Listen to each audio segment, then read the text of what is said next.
नमस्कार, आदाब दोस्तों, मैं हूं Ayaz. A to Z India news पर आज आपको हम देश के पूर्व प्रधानमंत्री और किसानों के नेता कहे जाने वाले चौधरी चरण सिंह की जयंती की खबर दिखाएंगे। जहां पूरे देश से आज चौधरी चरण सिंह की जयंती के मौके पर तस्वीरें सामने आई, वहीं ये तस्वीरें देश की संसद से सामने आई, जहां पर देश के बड़े बड़े नेताओं ने आज पूर्व प्रधानमंत्री किसानों के नेता चौधरी चरण सिंह को याद किया, उनके चित्र पर माल्यार्पण कर पुष्प अर्पित किए और सच्ची श्रद्धांजलि अर्पित की। वहीं उत्तर प्रदेश के मुख्यमंत्री योगी आदित्यनाथ ने भी आज किसान दिवस के मौके पर किसानों को शुभकामनाएं देते हुए देश के पूर्व प्रधानमंत्री किसानों के नेता पूर्व प्रधानमंत्री चौधरी चरण सिंह के चित्र पर माल्यार्पण किया और उनको सच्ची श्रद्धांजलि अर्पित की। वहीं ये तस्वीरें उत्तर प्रदेश के जनपद कासगंज से सामने आई हैं, जहां पर अधिवक्ता सत्येंद्र पाल वैश्य ने अपने कार्यालय पर अधिवक्ता साथियों के साथ देश के पूर्व प्रधानमंत्री और किसानों के नेता चौधरी चरण सिंह के चित्र पर माल्यार्पण किया, पुष्प अर्पित कर उनको सच्ची श्रद्धांजलि अर्पित की।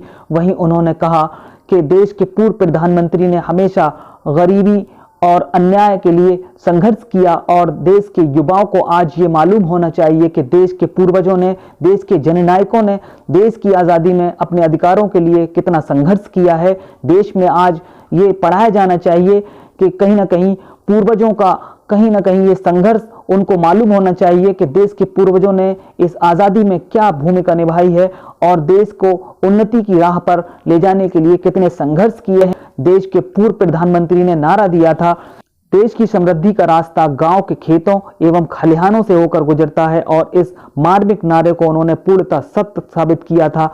वहीं अधिवक्ता सत्येंद्र पाल वैश्य ने A to Z India news से बात करते हुए पूर्व प्रधानमंत्री किसानों के नेता चौधरी चरण सिंह के बारे में प्रकाश डाला। वहीं उन्होंने कहा, देखिए, आज हमारे किसान नेता, किसानों के मसीहा, भूतपूर्व प्रधानमंत्री चौधरी चरण सिंह की जयंती है, जिसे हमने अपने कार्यालय पर अधिवक्ता साथियों के साथ उनके चित्र पर माल्यार्पण कर मनाया। चौधरी चरण सिंह को ऐसे ही किसान का मसीहा नहीं कहा जाता। उन्होंने किसानों के लिए अपना जीवन न्यौछावर कर दिया, किसानों की हक की आवाज़ को बुलंद किया। किसानों के लिए वो जो सुख सुविधाएं चाहते थे वो आज किसान को नहीं मिल रही हैं। सरकार किसानों की उपेक्षा कर रही है। सही मायनों में सच्ची श्रद्धांजलि चौधरी चरण सिंह जी को तब होगी जब किसानों को MSP गारंटी मिलेगी, किसान आयोग बनेगा, किसानों की आवाज़ सुनी जाएगी, क्योंकि भारत एक कृषि प्रधान देश है। अगर किसानों को यहाँ दमित किया जाएगा तो ये देश उन्नति नहीं कर सकता। आज के परिवेश में भारत सरकार यही कर रही है। जिस तरह से सरकार का वादा है कि किसानों की आय दोगुनी कर दी जाएगी, आपको लगता है किसान आय जो दोगुनी हुई है? नहीं, गलत। ये केवल भारत सरकार का छलावा है।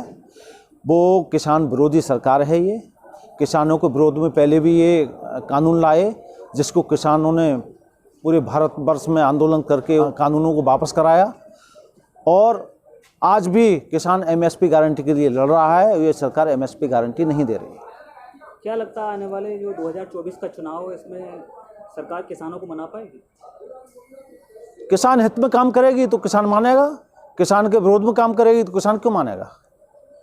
हमें नहीं लगता कि ये किसान के हक में ये सरकार काम करेगी, क्योंकि ये पूंजीपतियों के हाथ में सरकार चली गई है और उन्हीं पूंजीपतियों की कठपुतली बनी हुई है। एक सवाल और करना चाहूँगा, जिस तरह से अभी प्रदेश भर में GST के छापे पड़ रहे हैं, व्यापारियों को उत्पीड़न हो रहा है, तो ऐसे में GST किस नज़र से देखते हैं? देश के हित में है या फिर अहित में?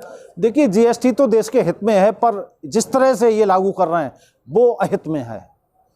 GST पहले भी सरकारें, जो पूर्ववर्ती सरकारें रही थी, उन्होंने वो केवल 18% 12% पर GST ला रही थी।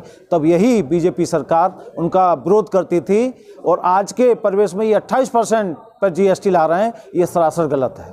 ये छोटे व्यापारियों का उत्पीड़न कर रहे हैं, जिससे व्यापारी आहत है।